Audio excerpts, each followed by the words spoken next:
Hey there, it's John Fleischman, and I just couldn't contain myself in terms of filming a short video because this morning, Attorney General Pam Bondi and Interior Secretary Doug Burgum came across the country and went to Alcatraz Island, right in the middle of the bay, the famous former penitentiary. Of course, they're there because President Trump has said on more than one occasion that he wants to reopen Alcatraz, specifically on May 4th. And I'm going to read this because it's a little easier. Pardon me, because Trump, when he does stuff, it's in uppercase and lowercase. But he said on May 4th on his own Truth Social, "For too long, America has been plagued by vicious, violent, and repeat criminal offenders, the dregs of society who will never contribute anything other than misery and suffering. When we were a more serious nation in times past, we did not hesitate to lock up the most dangerous criminals and keep them away from anyone they could harm. That's the way it's supposed to be. No longer will we tolerate these serial offenders who spread filth,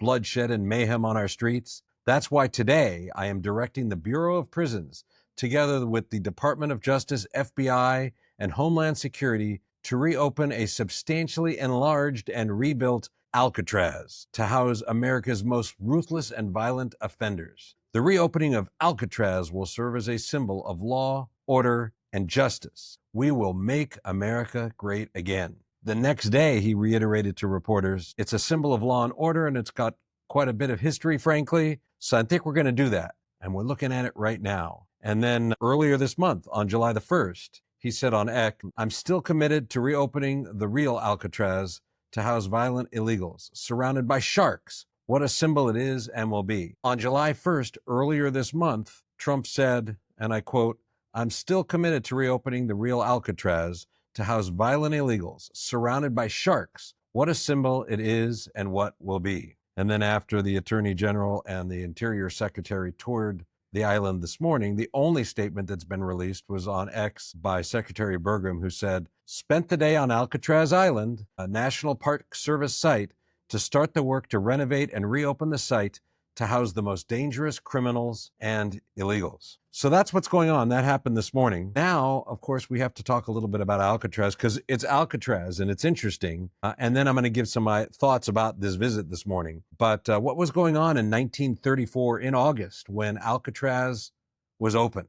Well, it was the middle of the Great Depression. Bonnie and Clyde had just been captured. John Dillinger was public enemy number one. The Dust Bowl was devastating the Plain States. Radio was the main form of entertainment for everybody. There was no television yet, or if there was, it wasn't out and about. And actually, that was the year the first commercial airliners started to emerge. So a long time ago, the president of the United States that opened up Alcatraz, FDR, Franklin Delano Roosevelt, when it was built, its capacity was 336 inmates, although it never had more than 302. It operated for 29 years from mid-1934 to 1963. It stopped housing inmates 4 years before I was born, and I'm 57. It was closed because of high operating costs, and the place was falling apart. Deteriorating facilities. 3 prominent movies were filmed on Alcatraz Island. Can you name them? 1962, Burt Lancaster starred in The Birdman of Alcatraz. The Birdman of Alcatraz was Robert Franklin Stroud. He was both a murderer and an ornithologist who studied birds, hence he got his nickname. About 17 years later, the infamous Escape from Alcatraz starring Clint Eastwood was filmed there, about what is believed to be the potential only real escape from Alcatraz. And then everybody remembers, well, not everybody, but in 1996, The Rock was filmed, starring Sean Connery and Nicolas Cage, where I think big parts of Alcatraz were blown up, at least in the movie. Anyways, a few of the famous inmates. Al Scarface Capone was there, served 4.5 years for tax evasion, the notorious gangster. I already mentioned the Birdman, Robert Stroud. George Machine Gun Kelly, a bank robber and kidnapper, and James Whitey Bulger, a crime boss. There's many others. So this is Alcatraz, this famous place, which now, of course, is a tourist attraction. They keep track of the numbers for this, and Alcatraz draws well over 1 million visitors every single year, sometimes as much as 1.4 million, 1.5 million.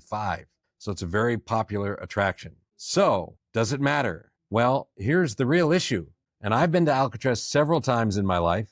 Been there when I was a kid. My parents took me. I was a parent who took his kids. I've been there on my own. I don't know how better to say it, but Alcatraz is a shithole. Alcatraz is really dilapidated. Alcatraz is fallen apart. It's been plundered for anything of value for building anything else. Everything is falling apart. I mean, I just can't even imagine. It's like going to a ghost town. You know, there's certain parts of it that have been fixed up for like tourism and watching it, but I mean, it's a real dump. I mean, you'd almost have to tear the whole thing down and rebuild it. It would be extraordinarily expensive. And I mean, this would all really be kind of a vanity prison. This would all be about doing a big thing in the middle of San Francisco as a big middle finger to Berkeley on one side, San Francisco on another, San Jose down below, housing dangerous illegal aliens there, housing murderers and rapists there. But it doesn't make any sense whatsoever financially. Now, does that mean that Trump won't do it? Does that mean that this won't happen? Well, I mean, where there's a will, there's a way. It's unclear to me whether or not Trump can simply do this with funds that he has available to him in the budget, or whether or not Congress would have to act. If Congress has to act, we're not going to rebuild Alcatraz. It just won't happen. But if he's allowed to act on his own and just kind of spend discretionary money that he has under the Bureau of Prisons or in the National Park Service and do that, he might do it. He's he's a pretty aggressive guy when it comes to making big things happen that are really eye-popping and all of that. So we'll see what happens, but I will tell you now, having been there, that place is a very, very, very, very, very, very long way from ever being able to house inmates, house guards, and operate in a way where you wouldn't be violating some sort of constitutional right to not having cruel and unusual punishment. It's pretty bad. All right, well, we'll see what happens, but that's my latest. And, if you're watching this, I'd encourage you, if you're watching it on Substack, to like it, restack it, share my page. If you're watching this on YouTube, like it, share it, and thank you very much. See ya. Bye-bye.